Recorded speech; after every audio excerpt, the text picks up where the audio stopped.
Em nome do Pai, do Filho e do Espírito Santo. Amém. Vinde, Espírito Santo, enchei os corações dos vossos fiéis e acendei neles o fogo do vosso amor. Enviai o vosso Espírito e tudo será criado, e renovareis a face da terra. Vamos iniciar agora uma série breve de meditações sobre Jesus ressuscitado e seu encontro com os discípulos de Emaús. É uma passagem muito rica em sugestões espirituais que nos pode ajudar. Eu vou me basear na primeira parte do meu livro Caminho de Emaús, Reflexões sobre a Fé.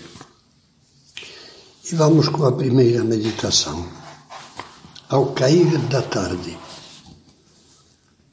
Uma das passagens mais belas do Evangelho, também do ponto de vista literário, é a descrição do encontro de Jesus ressuscitado com os dois discípulos de Emaús na tarde da ressurreição do Senhor.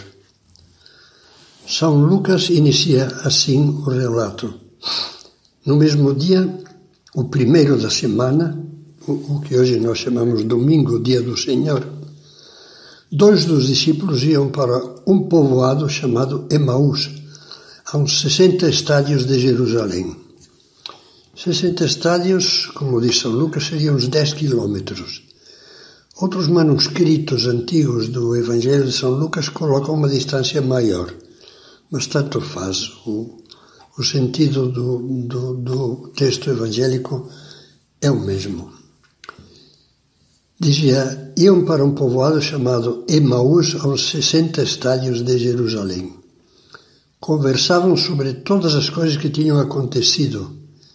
E enquanto conversavam e discutiam, o próprio Jesus aproximou-se e começou a caminhar com eles. São José Maria Escrivá, entrando ao vivo nesta cena evangélica, comenta no livro Amigos de Deus, com um toque de poesia. Caminhavam aqueles dois discípulos em direção a Emaús. Andavam a passo normal, como tantos outros que transitavam por aquelas paragens, e ali, com naturalidade, apareceu-lhes Jesus, e caminha com eles, numa conversa que diminui a fadiga. Imagino a cena. Bem ao cair da tarde, sopra uma brisa suave. Em redor, campos semeados de trigo já crescido e as oliveiras velhas com os ramos prateados à luz tíbia. Desses dois discípulos que aparecem pela primeira e última vez no capítulo 24 do Evangelho de São Lucas, só sabemos 3 coisas. Que eram discípulos de Jesus, que tinham ido, como todo judeu piedoso, a Jerusalém para a celebração da Páscoa judaica, e que residiam na aldeia de Emaús, relativamente próxima da cidade. Esses traços nos permitem esboçar uma breve síntese biográfica, que nos ajudará a entrar mais a fundo na cena evangélica. Dizíamos, em primeiro lugar, que eram discípulos de Jesus. Isso significa que haviam conhecido o Senhor em Jerusalém, pelo menos em várias das diferentes ocasiões em que ele lá havia ido para comemorar as principais festas judaicas. Tinham escutado os seus ensinamentos, quase sempre nos pórticos do templo, e quase com certeza viram vários dos seus numerosos milagres. O fato é que acreditaram nele e se tornaram seus seguidores fiéis, discípulos, como diz o Evangelho. Em contato com a fé dos apóstolos e dos outros discípulos que costumavam acompanhar Jesus, homens e mulheres, o coração deles vibrava cada vez mais com a esperança de que Jesus fosse o Cristo, ou seja, o Messias, ansiosamente esperado por Israel durante séculos. A temperatura dessa esperança aumentou ao ver o entusiasmo popular com que Jesus foi acolhido na sua entrada em Jerusalém no Domingo de Ramos, como nós o chamamos, quando se dispunha a preparar a celebração da Páscoa e a cidade fervia de gente que lá a correr de muitos lugares e até países para a maior festividade judaica do ano. Com certeza os dois amigos de Emaús foram testemunhas emocionadas do fervor com que aquela multidão estendia mantos e ramos de árvores, atapetando o caminho por onde Jesus passava, montado num jumentinho, tal como anunciara o profeta Zacarias. Dança de alegria, filha de Sião. Dá vivas, filha de Jerusalém, pois agora o teu rei está chegando, justo e vitorioso. Ele é pobre, vem montado num jumento, num burrico, filhote de jumenta. A exultação popular via iminente a instauração do reinado do Messias.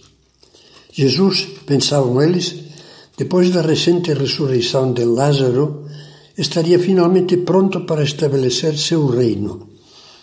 E assim o povo clamava: Hosana, bendito que vem em nome do Senhor, bendito seja o reino que vem, o reino do nosso pai Davi, Hosana no mais alto dos céus.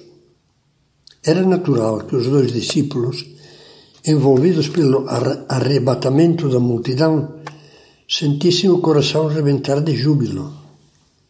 Agora sim, agora o reino do Messias será instaurado para sempre.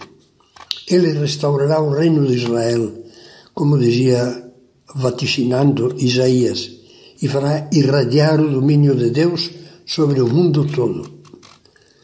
Não sabiam que o plano redentor de Deus era outro completamente diverso.